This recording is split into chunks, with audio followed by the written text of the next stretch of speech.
knows more geopolitics than the 79-year-old US president. This became clear when he spelled out the root cause of the crisis in Ukraine by lambasting Biden and blaming NATO for the crisis. Let's dive deeper into the details. Hi and welcome to TFI Global, the foreign affairs and geopolitical analysis arm of TFI Media Group. I'm your host Tejasvi Malhotra. Let's begin. Pope Francis, in an interview on Tuesday, lashed out at NATO for igniting a crisis in Ukraine. Calling a spade, the Supreme Pontiff said that the war broke out because NATO started barking like a dog on Russia's borders. The Pope also reiterated his wish to meet Russian President Vladimir Putin to press the Kremlin to immediately stop the Russian assault in Ukraine. The Pontiff labeled this war as senseless and cruel while saying that he was not interested in visiting Kyiv before he visits Moscow.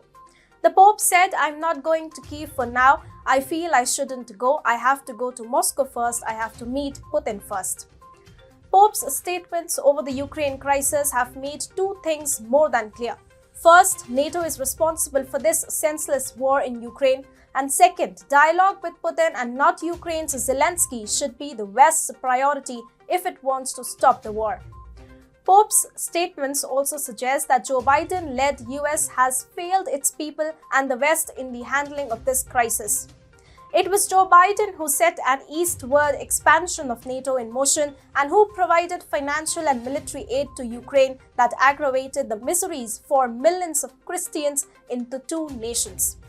It is believed that at least 10,000 people have already lost their lives in the ongoing Russia-Ukraine war so far. Biden has no dearth of reasons to justify his brutal war in Ukraine. He desperately wanted to isolate Russia and mainstream China from day one of his presidency.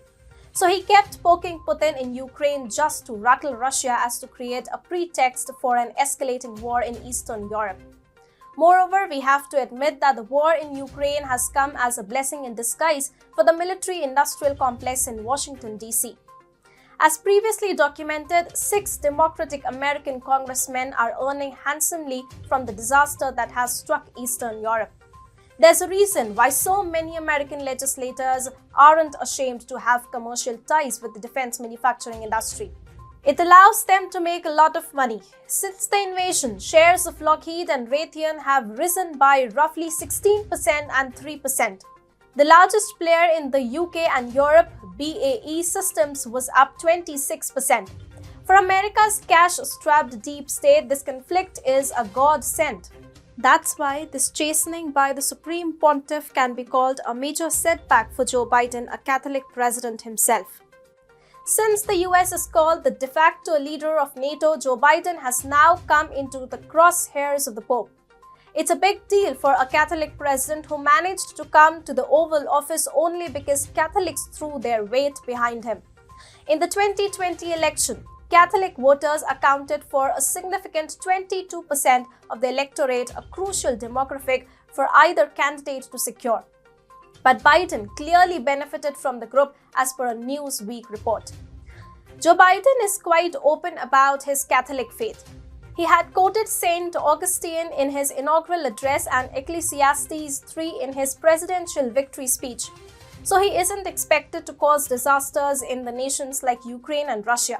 And that's why even Pope has now issued a rare rebuke to the US president, because he genuinely wants to stop this bloodshed in this part of the world. He wants this war to end, and stopping NATO from keeping fueling this war is the only way out of this mess. We have to give it to Pope Francis. He's a far better diplomat and geopolitical expert than the 79-year-old US president who has spent most of his life warming his chair in high offices of Washington.